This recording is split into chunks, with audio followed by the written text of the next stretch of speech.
Shadows Over Phandalin, a Dungeons & Dragons audio story.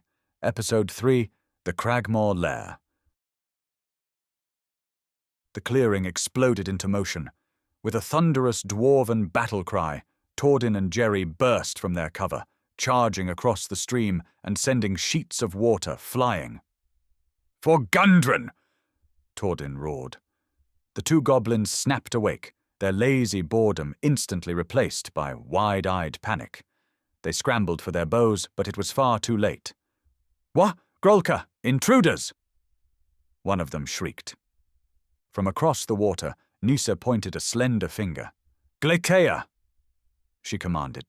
A beam of intense white cold shot from her fingertip and slammed into the dozing goblin. Ice bloomed across its chest and legs with an audible crackle, freezing it to the spot in a shell of frost. At the exact same moment, Kyria lunged from the thickets behind the other guard. She was a silent, crimson blur. The goblin barely had time to turn its head before her daggers struck, a swift and lethal pair of blows that ended its life before a cry could escape its throat. Tordin, now across the stream, brought his great axe high above his head and let out another roar. "I'll split you in two!" The axe came down in a brutal arc, shattering the ice and the goblin within it in a single, devastating explosion of force. The fight was over in less than 10 seconds. Kyria wiped her blades clean as Tordin stood panting over the grisly remains of his victim, looking immensely satisfied. Nissa and Jerry crossed the stream to join them, their expressions all business. "The entrance is clear," Jerry said, his eyes already fixed on the absolute darkness of the cave's interior. "Let's move before they send someone to check on their lazy friends. Kyria, Tordin, take the lead." As they regrouped on the narrow path leading into the gloom, a new sound echoed from the depths.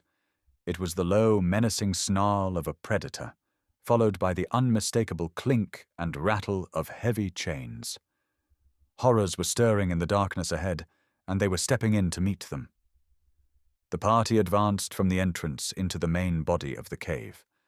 The passage sloped steeply upward, the air growing colder and thick with the smell of damp stone and goblin filth.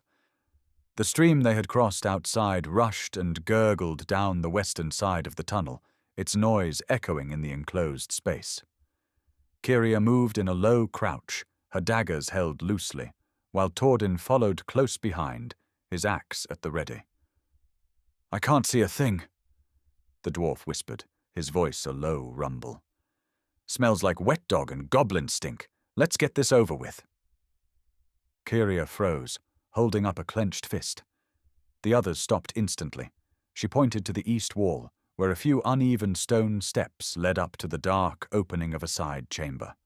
A wave of foul animal stench, thick with the scent of decay, washed over them from the opening. "What is that stench?" Jerry whispered, wrinkling his nose. "Animals," Nisa murmured, her hand covering her mouth. "Unwashed ones." Kyria crept up the steps and peered cautiously into the chamber. She ducked back a second later, her eyes wide. "Wolves," she breathed. "3 of them. Chained but barely. Looks like the goblin's kennel." The sounds from within grew louder as the beasts sensed their presence, a chorus of savage snarls and the sharp rattle of chains. The party gathered at the bottom of the steps, listening to the fury above. "Kennel guards, a classic goblin trick," Tordin declared. "I'll handle them. A few swings, and we'll have 3 new wolf pelts." "Hold, Tordin," Jerry urged, placing a hand on the dwarf's arm. "They are beasts, not goblins, enslaved and poorly treated by the looks of it. There is no honor in slaughtering captives." "They are also an alarm system," Nisa pointed out. "A battle would be needlessly noisy. Goblins might ignore their usual snarling, but not the sounds of a full fight."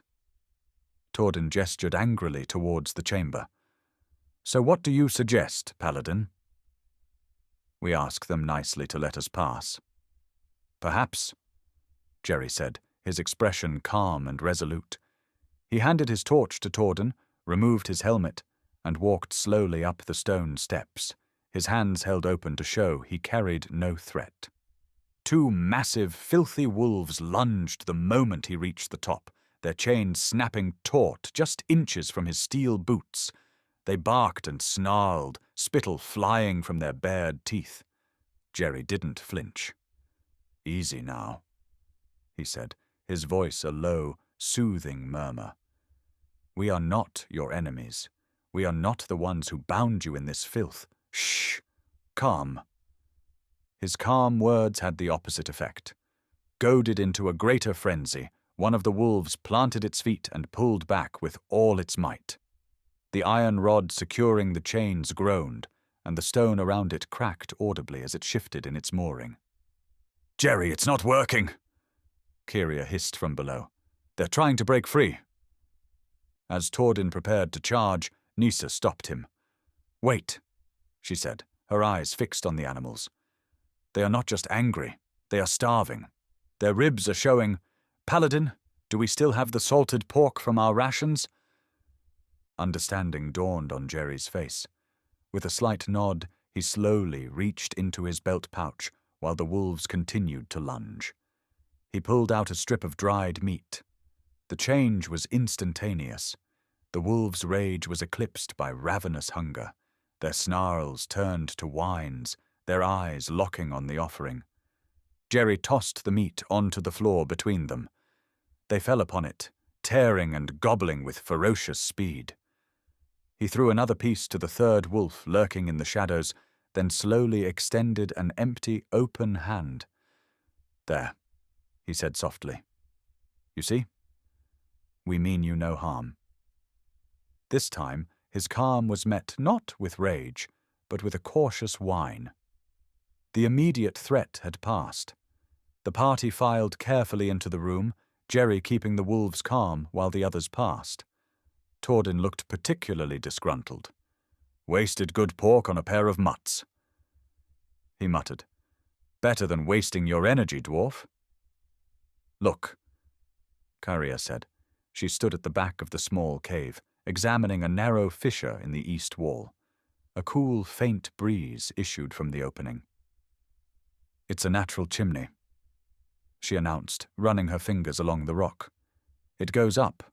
We could climb this. It might be a way to bypass whatever is down the main passage." Nisa studied the dark crack. "It would be a difficult climb, and we do not know where it leads." Torden peered into the fissure, then glanced back at the wide, dark passage from which they'd come. "I'd rather face 100 goblins head-on than get myself stuck in a rock chimney like a cork in a bottle."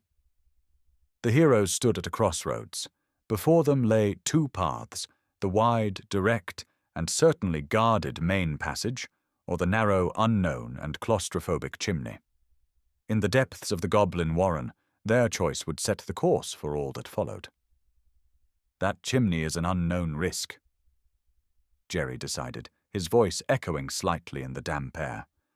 "We have a clear path ahead, even if it's the obvious one. Let's stay together and press forward."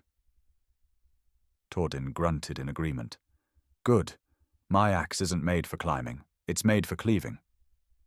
The party descended the steps from the now quiet kennel and continued their ascent up the main passage. The climb was steep and treacherous, the rocks slick with moisture. The roar of the stream beside them grew louder, a constant churning noise that drowned out any lesser sounds. The darkness ahead was absolute, pushed back only by the small puddle of light from Nisa's faintly glowing staff. "Wait," Nisa said suddenly. The others froze. Her elven eyes, more accustomed to the gloom than the others, were looking up into the oppressive blackness of the high ceiling. "Up there. I see something." They followed her gaze. High above, barely a silhouette in the shadows, was a rickety bridge of wood and rope. It spanned the width of the passage, a flimsy spider's thread connecting unseen tunnels 20 feet above their heads. "A goblin overpass," Torden spat. "I hate fighting things that are above me. Can't get a good swing." "They have the high ground," Jerry stated, his voice grim. "We're completely exposed down here." Kyria flattened herself against the cavern wall, her eyes tracing the length of the crude structure. "There's a guard," she whispered, "hiding on the far side, behind that outcrop."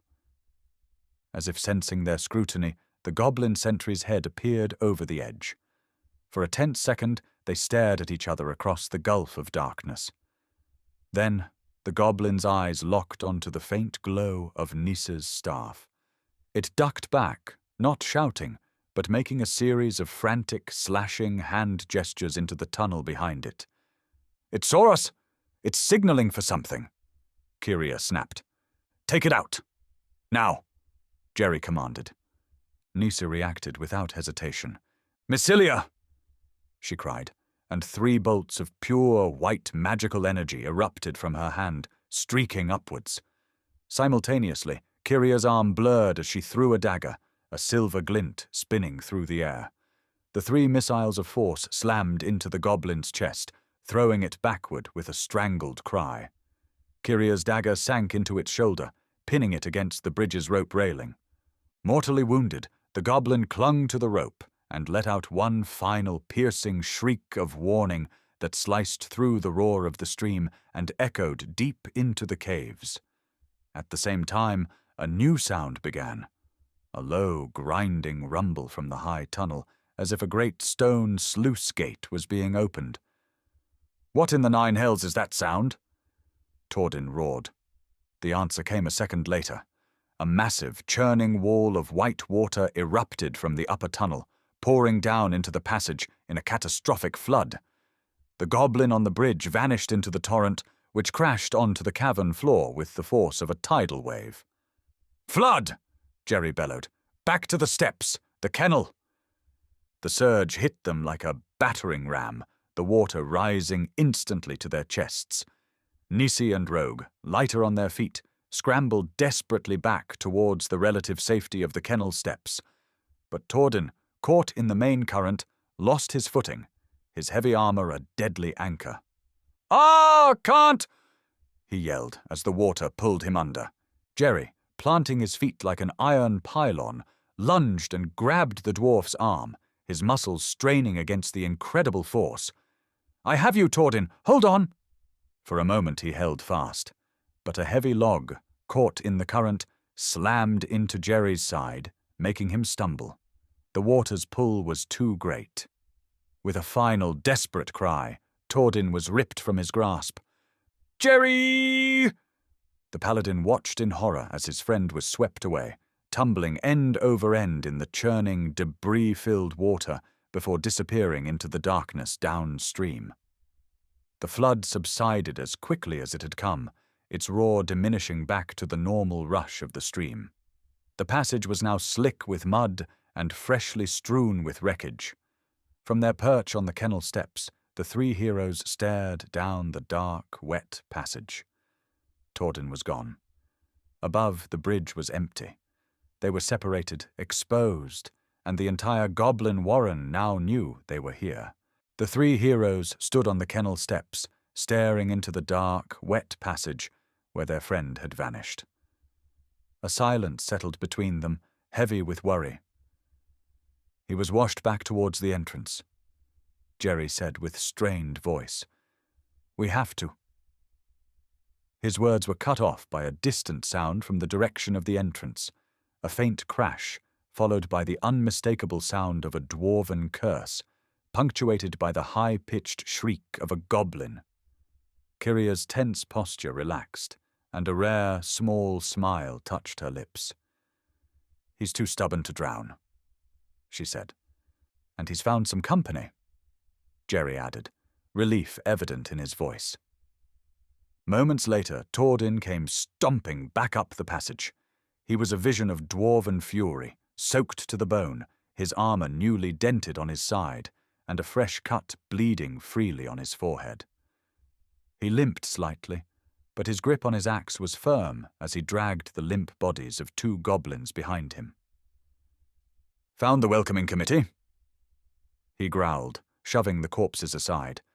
"They weren't very welcoming." Jerry clapped a heavy hand on his friend's shoulder. "Are you all right? That was a nasty fall." "Just a scratch. And a wet beard." Torden grunted, though he leaned on his axe for a moment to catch his breath. "Nothing a good fight won't fix. Let's keep moving. I've got a score to settle with the whelp who pulled that lever." Reunited and with their resolve hardened, the party pressed on.